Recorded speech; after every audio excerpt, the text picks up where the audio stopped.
Hello, everybody, gentlemen, those that might be listening. Dan Oakes here, just coming to you from my home office.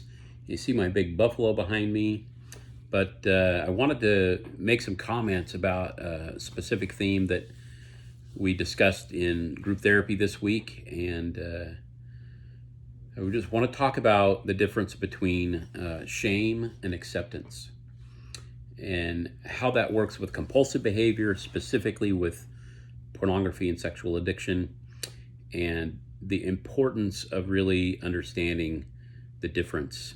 So, when we talk about being extremely accepting of sexual feelings or of urges and desires, the reason we're talking about acceptance is that we're recognizing that our body is designed to give us very specific urges as the result of very specific needs.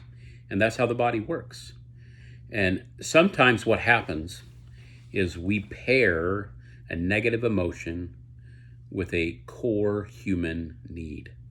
When we do that, when we pair negative emotions with a core human need, the result of that is always what we call binge restrict cycles, because the person becomes confused about what is legitimate and what is not. For example, the legitimate need behind hunger is thirst.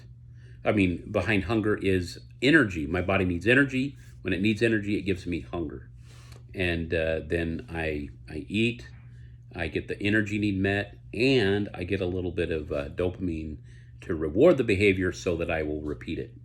And so hunger is an urge. And imagine now somebody teaches me my whole life that hunger is bad.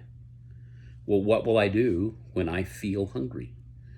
I will avoid that feeling. I will lie about that feeling. I will pretend it's not there.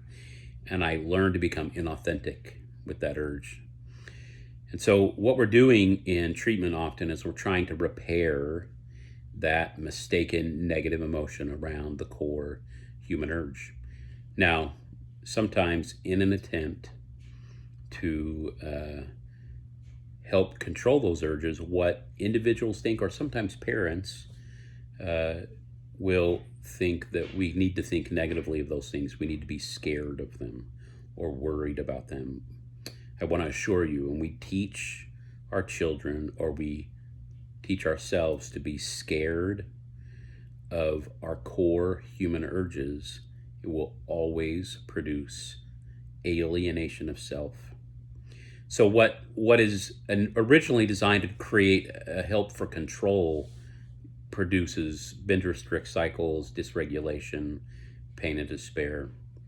So when we're helping somebody move from shame to acceptance, we're not talking about indulgence. Acceptance is a deep recognition that the urges I have, be they food-based or sexual-based or other, are natural and human and are designed to meet a very, very specific need. Shame, however, if we leave it in that state, shame is the most pernicious emotion a human can feel. It is in its most extreme form, results in self-annihilation, and in its most mild form, self-denial. And repair of those systems is critical. Now, sometimes good people who work hard to overcome compulsive behavior will think this. They will think, if I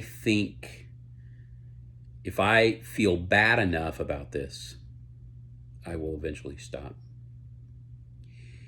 And that is an unconscious kind of cognitive distortion that never works. It makes sense that we would think that because it's true about other things. It's true about things that don't represent core human needs.